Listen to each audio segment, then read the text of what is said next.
Hi, my name's Mary Beth Mitchell. I'm also Mary E. Mitchell on the first class account, but I go by Mary Beth. These are my responses to question 1. I'll start with, what is research and how is it important for defining and understanding the nature of disability? Research is conducted for a purpose, to answer a question or solve an issue, specifically defined in our DuPuy and Gitlin text as multiple systematic strategies to generate knowledge about human behavior, experiences, and environments. The process should be logical, understandable, confirmable, and useful. Research is critical to understanding the nature of disability as it is hoped. It sheds light on and increases our current knowledge of how the health and human service communities currently operate. Research helps us form and inform our daily work. We use research to provide better services and deepen our understanding of various types of ability as well as disability. Done?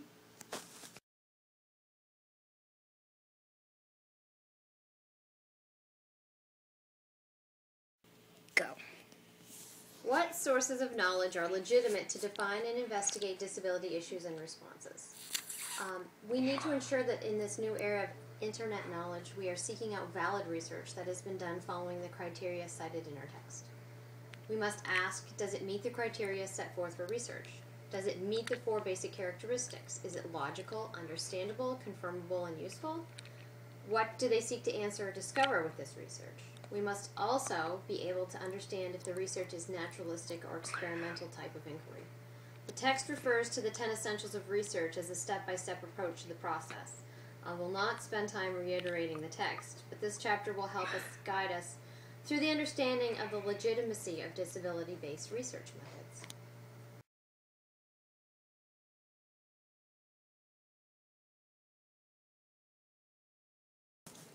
Question 3. In what areas of your life do you seek research-based knowledge? Personally, I seek out research-based knowledge in my most important job, and that is as a parent.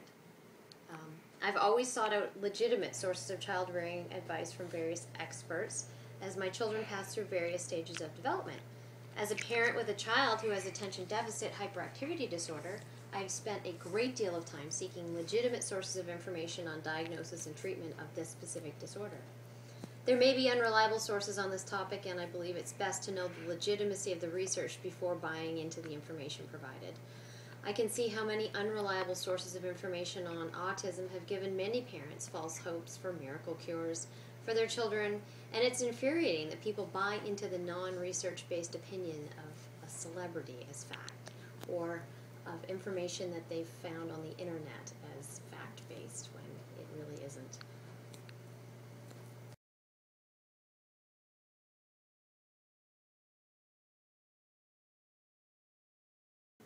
Question 4, do you have any examples of research informing your daily life? Yes, every day. From the moment that we get up and watch the weather report and the news to what we would eat for breakfast. Feeding my family healthy foods to support their growth and development based on research. When I get to work at a pediatrics practice, I need to provide parents with accurate and fact-based information about their baby's development. Many parents do not know why we recommend certain things for their children. For example, the Back to Sleep campaign. For infants, it's designed to reduce the risk of sudden infant death syndrome. Research has shown us that babies who sleep in their own cribs on their backs are less likely to die of SIDS. Research has shown us this, and it's helped save lives. My personal and professional lives both rely on seeking research-based facts to support what we practice and teach each day.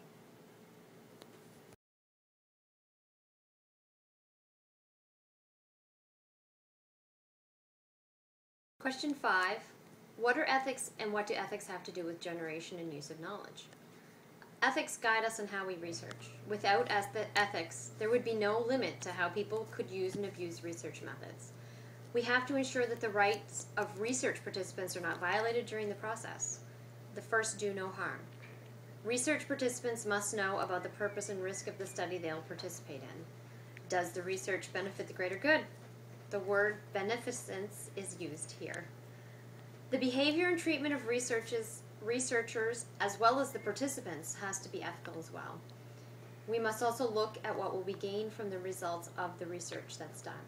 Who benefits? the group of individuals being studied, the services provided to these people, will professional actions be affected after the study? When specifically relating to disability research, the term disability can become skewed and can create confusion at times. When specific behaviors are considered a disability by one and not another, there can be incongruity and ambiguity in the research findings. As stated in the research article, The Fuzzy Buzzword, the definitions of disability is creating some problems with validity in disability research. This affects the overall ethics of the research being done on disability.